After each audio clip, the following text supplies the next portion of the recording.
So basically we picked up Claude Lorrain because of the choice of colors he made. We wanted to have the game look warm at times, and the way he approaches the colors was the most romantic, I would say, that fitted completely with some sequences of the game, especially the parts where Amicia was with her father and where we were trying to depict the family life at the ruins domain.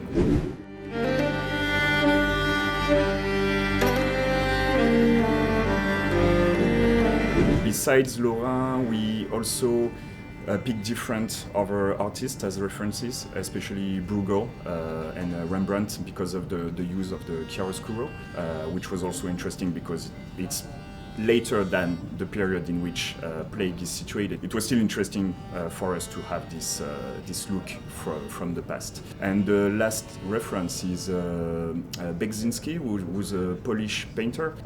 His work is completely different. It was more connected to the way the rats were transforming the environment. So because it depicts most of the time very dark landscapes. So that was the most interesting aspect of this painter, especially the blend between organic and I would say stone-like textures.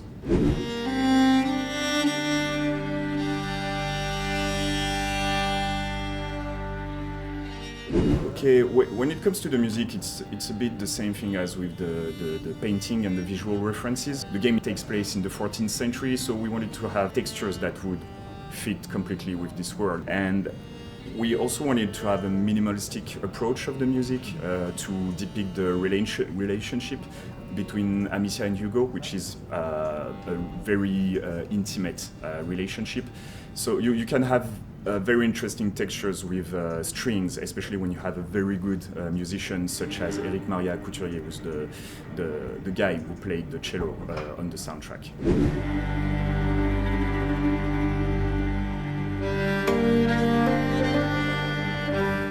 Of course, we started with the concept, with the rats, with the children, which were the first characters that were born, and I would say even the whole game was built around their characters. But it wasn't easy to immediately find the right tone, especially for the dialogues, the way they were going to talk to each other. We kept working on narration for a year or something, and dialogues took also a lot of time. I would say, yeah, after a year of working, we were definitely sure that the tone was right, that we had found the perfect voices for the kids.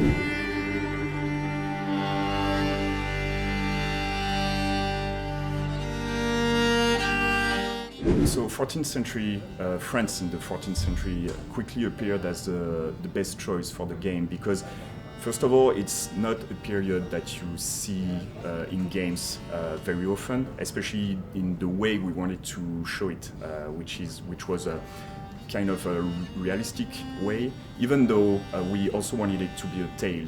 We wanted it to be a survival game, so basically we quickly came to the conclusion that the Pandemia setting would be the best setting for this. So we quickly arrived to the Plague, which meant 14th century, and then all the rest came up with it, the 100 Years' War and all the charming moments of this era.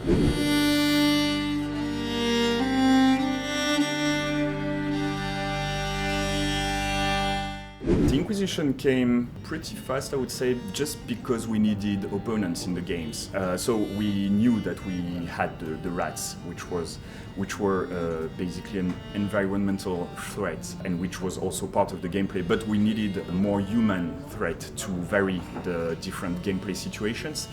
So of course, when you think about the 14th century, you will have the bandits that were roaming the roads in the countryside, but we needed something more impressive with a more visual coherence. So yeah, the Inquisition was a pretty, I would say, obvious choice, even though at the time they were not as bad as what we depict in the game, but still, Plague is a tale. So we quickly decided that they were going to be the main bad guys, and then they also have a part in the story, so because they are led by Vitalis, the Grand Inquisitor, which turned out to be a good villain.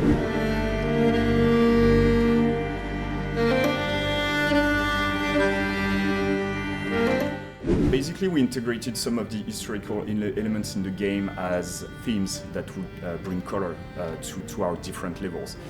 For example, the 100 Years' War, when I started working on the script, was perfect to bring. It was a strong theme to make a whole level around it. So that was this moment where the kids are traveling and crossing a whole battlefield. So I would say it was the good thing with using the 14th century, that some of these events could make memorable levels, and so we try to maintain this as much as possible.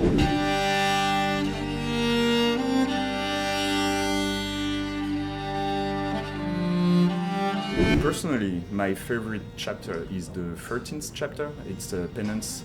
The reason behind it for me as a writer is because it's not a very long level. It's not the level where you will have the, I would say, the most gameplay, but it's basically a very gripping emotional experience.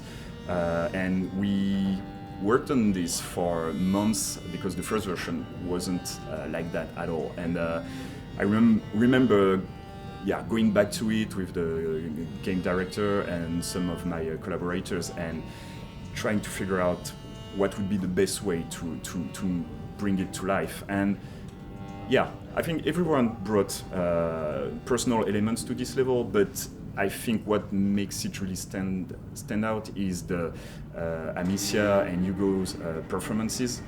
Charlotte McBurney, who's the actress that who plays Amicia, delivered an amazing performance. And I remember being in the studio and hearing what she was doing, and I was like, wow, this is so powerful. And because this level is very intense and very, I'd say, horrible for her, it makes it, for me, one of the levels I love the most.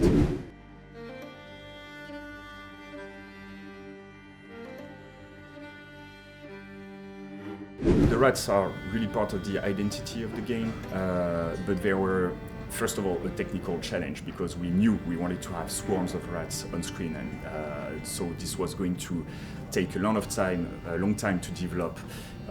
So Cyril Doyon, our lead programmer, worked on this specific aspect of the game, especially as it wasn't just supposed to be a threat that would attack you on screen.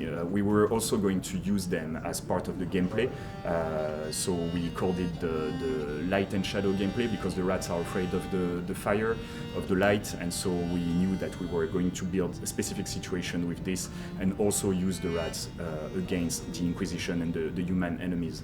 So yeah, it took a lot of work, but it was also the aspect that helped us stand out of all the other games at the beginning when we started showing pictures of the game. Et votre fils en de bonnes mains.